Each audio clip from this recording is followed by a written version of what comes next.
Hey guys, welcome back to Face Value Theology. This is Alex, and we want to continue our series of time with specifically the topic of work. We've come at it from a couple different perspectives already, both how we dedicate our time to the certain relationships that we have, and then the last episode we talked about social media and what that looks like for our lives, specifically with the generation that kind of social media is geared to right now. But Colton, would you like to introduce our specific topic for today? Absolutely. So today we're talking about time as it relates to work, and more broadly, or you can say broadly and specifically at the same time, it is your calling. So this would go back to one of our previous episodes to say, okay, when we're prioritizing time, God first, our immediate relational circle, and then our occupation, our work. It is that thing that takes up the majority of our time. So for some of us, that is your job. That is your 40-hour week. That is your, maybe it's 50, 60-hour week, depending on the job you work. Maybe for you, that is your college degree. You're right in the thick of classes right now, doing projects, doing papers. That's what takes up your time. Some of you are, again, thinking about occupation. Some of you are your ministry. You're on the mission field. You are pastoring. You are doing the work that God has called you to. You're working in a Christian school. You are teaching. When we're talking about this, it is that thing that takes up the majority of your time, from which everything else kind of ebbs and flows from. It's the means that God uses to provide for you. It's the thing that basically dictates whatever it is. And so whatever, again, that thing is, and you can fill in the blank, there are expectations that come with it as it relates to our time. And first one that I have in thinking about it generally is, and we've talked about this a little bit beforehand, but it is do it 110% for God and for His glory. Colossians 3:23. Whatsoever you do, do it heartily as to the Lord and not unto man. And of course, 1 Corinthians 10:31.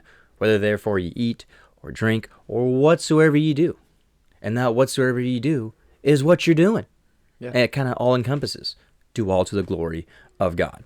Again, your calling, it's that thing that God has called you to. It deserves your utmost attention, your best effort, and a focus on giving God the glory through it all. And maybe you say, okay, right now for me, you're saying, Colton, Alex, right now for me, that's an entry-level job. Just graduated college and you're into the work field. Well, even if it's that, you're still doing your best. You're giving God the glory. If it's working through college or trade school, do your best and give God the glory. Whatever that is, we want to seek with our time to do our best. Because if our time is God's and we're trying to give that time back to Him, we're trying to redeem the time, then we should give our best. And we should seek to give God the glory for that time. Absolutely. The Bible is all aligned with, if you do not work, you do not eat. And we like to eat. Yes. Amen. And especially as Americans, we really like to eat. And I don't know. I feel like our generation, the high school to after college group, it kind of sometimes we view work as kind of a necessary evil.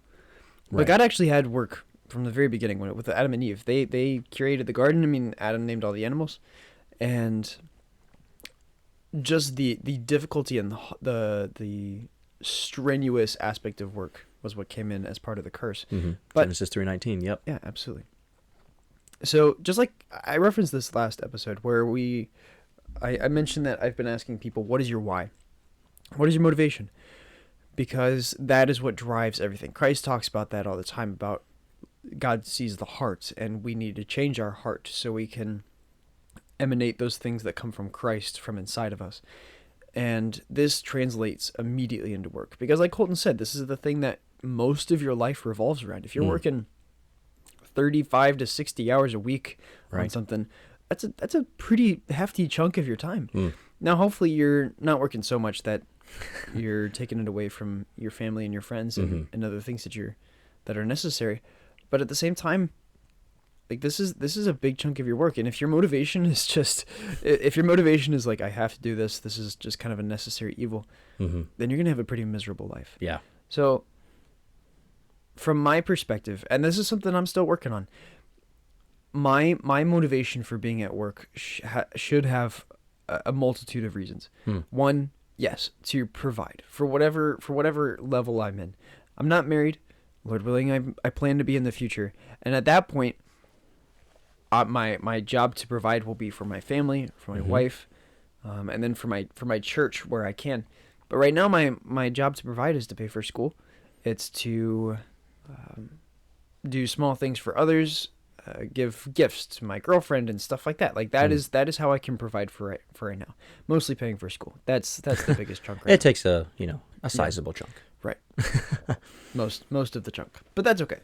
So that should be a big motivation. But like we said, it's all to the glory of God, because pretty much any job that you work now, I know a lot more jobs are becoming remote, but most of the jobs are still in person. Mm-hmm. You have an amazing opportunity to build relationships with your employer and your fellow employees. And Christ told us to go out and preach the gospel. It's a negative philosophy that says that only people who are in, quote, full-time Christian service are the ones that can spread Christ. We have, I would say, more of a direct opportunity to be able to witness and disciple our coworkers when we're out in the workplace. Absolutely. And I don't know. I think it's pretty amazing when some pastors actually have this philosophy. They will not work full-time for their church. They'll actually go out and into the community and like work a part-time job somewhere so they can have that. Yeah. Especially when they're planting a church. I wouldn't say that that's always a good thing. But I know some young pastors, when they're new to an area, sometimes the best way to get to know people and to build trust with people is by working with them. Absolutely. Yeah, I believe the statistic is it's almost upwards of anywhere from 60 to 80% of those in full-time ministry are bivocational. Yeah. That maybe their church can't fully support them, so they are in the community. Right. They are taking that time to work and build those connections. Yeah.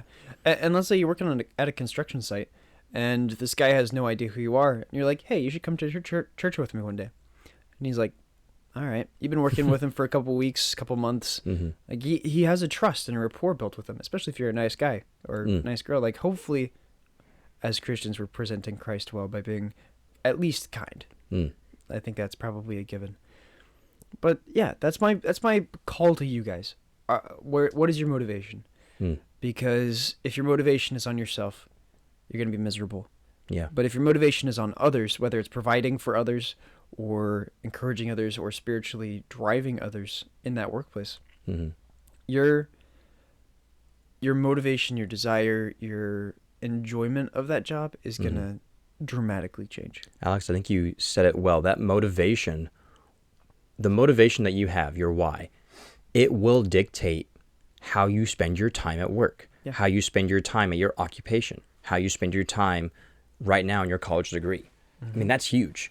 Because, I mean, you think about it, how we spend our time right now with whether it is that college degree, whether it is the occupation, it's going to permeate and dictate how we spend our time in other areas. So if we keep it, for us, in our personal walk with God, we say, Lord, I'm doing this all for your glory. That does not just need to stay with your personal walk with God. That needs to permeate everything. So then going into your work, going into your calling, that which you spend the majority of your time with, we have to make sure our why, our motivation is geared towards that. It's geared towards completely giving it all to God, doing it for his glory. Right. Because again, how we're spending that time, if our motivation is not correct, we're not going to do it according to what God has in store for us. Kind of an example, if we're at work and we are constantly either late, we are lazy, our motivation, going back to that why, it is, I'm just here, I'm doing it for the paycheck, I'm doing it for this and that. That's going to affect how we then spend our time. We're not going to be as productive. Right. We're not going to have as great of an impact in our ministry. Yeah. We're not going to get as much schoolwork done as we should. Why? Because our why is in the wrong place, and that directly affects our time, and that directly affects our work. And so it's paramount for us, especially what Alex is pointing out here, that our why helps how we manage our time, especially as it relates to our work, as it relates to our calling. Absolutely. And here's the thing. We all struggle with it. And I think there are a couple different people that I'm gonna stereotype a little bit. There are a couple different kinds of workers that I've seen. There are the people who scroll social media and they walk around and they're not productive at all. Mhm. Nobody likes them because that means everybody else has to split the load between them. Got to pick up the slack and Right. do your best. Yeah, and employers just get frustrated with them, and that is never a good thing. But I want to even say, like, the guys who, I say guys, and I just keep it generally because I've mostly worked with guys, but guys and girls that I've worked with, when they just kind of shut everybody out kind of in a rude way, and they just plow through, sometimes even plowing through others because they're trying so hard to work fast. Sometimes I would even say that's kind of a negative side of how you could view work. Now, you should work hard and you should work as fast as you can. Yes. But if you're missing those opportunities to just enjoy being around people, then I think maybe you've flipped the switch a little too far, if that makes sense. Yeah. Would you agree with that, Colton? Yeah, I think so. And then part of it too, you're mentioning someone who's a bruiser, someone who says, "All right, here's what we're going to do. I'm going to get it done. Stay out of my way." Yeah. Or it's not going to get done. Right. Well, in a sense, if the job is not done right, you're then going to have to spend more time to go back and fix it. Absolutely. You're going to have to spend more time to fix it. The time you would have spent in that person-to-person discipleship, that person-to-person iron sharpening iron during the entire process is hindered because now you're working double time to fix the issue. I think that's huge. And so for us, man, that's so crucial for us to say, as we work, we need to be extraordinarily careful with how we do it. Yeah. We need to be careful of watching, and part of it is, I mean, you talking about different kinds of workers. Part of it is looking out for different kinds of workers, looking out for maybe different kinds of college students, different kinds of others that you surround yourself with, because that's going to affect. I feel like this is a later podcast topic about friends and relationships, which we are going to get into some interpersonal relationships in the next episode. Yeah. But those interactions with others, within our time at work, within our time in ministry, within our time and whatever we're spending it on, man, that has a huge impact on how we do it. That has a huge impact on how God, number one, enables us to spend our personal time. But number two, if you're working for a company, if you're working for a ministry, that's going to affect how your employer, your boss, your supervisor, however you want to say it, then views, hey, this team is together. We have a common goal. We're building our time wisely. Or I have a team of, individual mavericks that are going in all sorts of directions, Right. and they're not together. Yeah. And that's the cool thing about it is Christ has called us to be a church, right? And I think even in a sense of maybe you work with unbelievers, our desire is to bring them to Christ. So representing to them what it truly means to be part of a team, part of a church, I think that can, like you said, you want to have an employer that sees, hey, I have a team that I can work with. I have a group of friends even, or a group of at least colleagues that put up with each other, with each other well, and enjoy being around each other, and have learned the strengths and weaknesses of others. That is what the church is. From a secular viewpoint, that is what the church is. It's a group of people that use the God-given abilities that they have to be able to accomplish a goal greater outside of themselves, just themselves. So I would say that is the biggest motivator for work is if our goal is to be like Christ, we see Christ all throughout the New Testament, loving people, reaching out to people, constantly being out there. Now, it is true his work, quote unquote, was to go out and present the gospel and to present his truth. But I think we can still take his example and say that everywhere he went and every person he interacted with was pointing back to God.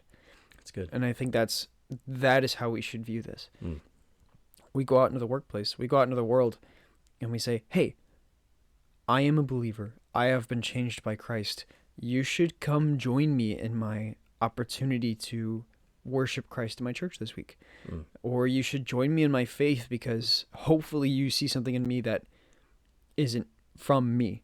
It's from something greater than myself. And if we take those opportunities seriously, people will notice a change. Now, they won't always respect that Right. difference, but at least they'll notice a change. And that's all Christ calls us to do, is just to be different, to Yeah. be as peculiar people that is called out from among the world. Yeah. And yeah, do you have any thoughts I regarding think it? I think one of the things what you're pointing to, again, Christ is our example. As he ministered, there was purposeful. You think about it, his earthly ministry was only 3 years. Yeah.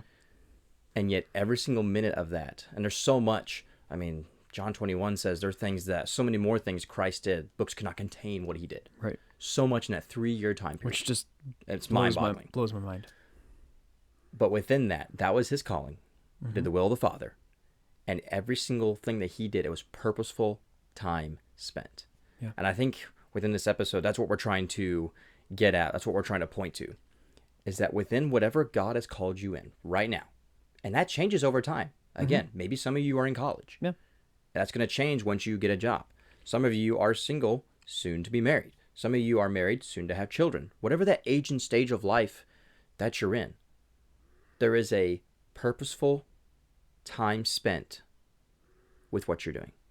Mm-hmm. And within that occupation, within that calling, it takes up all of that time. It's purposeful. Christ spent his time purposefully, in a sense, from Ephesians 5, redeeming the time. Mm-hmm. So for us as believers, as Christians, as we strive to be like Christ, as we strive to spend our time growing in the Lord, spend our time growing with others, growing the church, that we then should be purposeful with our time as it relates to our calling, relates to our job. So again, what does that mean? It means I'm giving 110%. When I'm at work, man, I'm working. When I'm in the ministry, hey, we're here, we're focused on this. And we are focused on those things.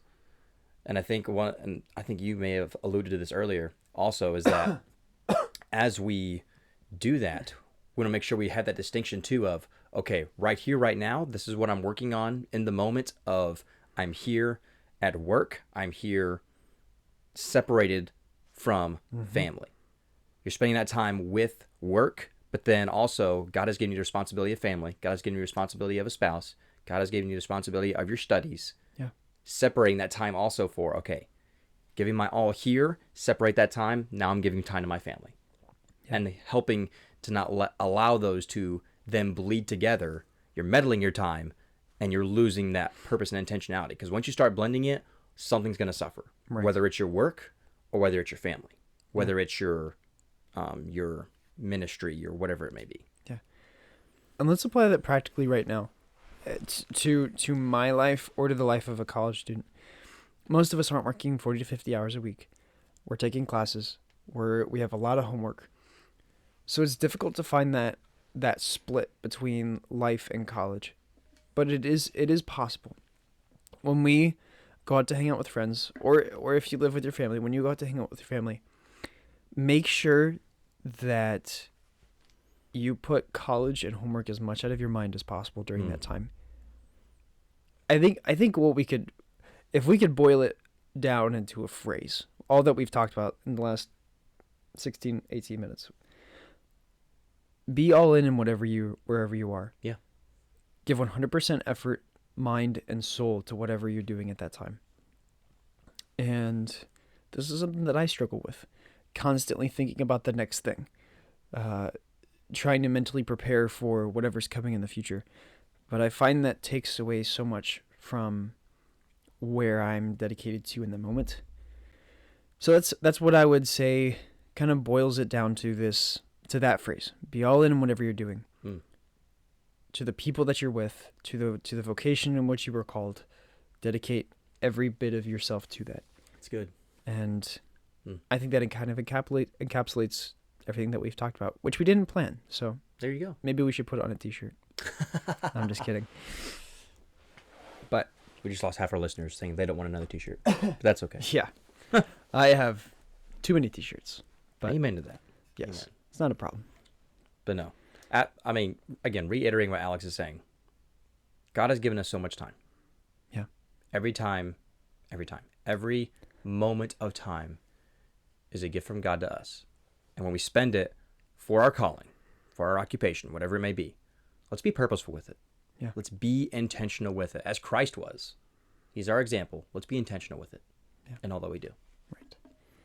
And we'll talk more, just like Colton said earlier, about what relationships look like, interpersonal relationships. Because we're not saying that you guys need to dedicate every moment to work. We're definitely not for that at all. But we'll dive more into the specifics of that in the future. Yeah. But we hope that you guys were encouraged by this. Just like we'll say, probably every time, if you guys want to let us know what you think about this, please mention it in the comment section of whatever app or platform you're using. Give us a review, ask questions. Honestly, if you guys ask us a question, it very well could be an opportunity for us to... We have to do a Q&A episode alone. Yeah, It could be fun. I think it could be fun. Maybe popcorn. One of us can have the questions, the other one can answer. There we go. We'll see. I don't know if we're that good yet, but we'll come to that bridge when we get to it. But seriously, if you guys have any questions or thoughts, please ask. And we'd love to get your feedback. Absolutely. Thank you. All right, bye.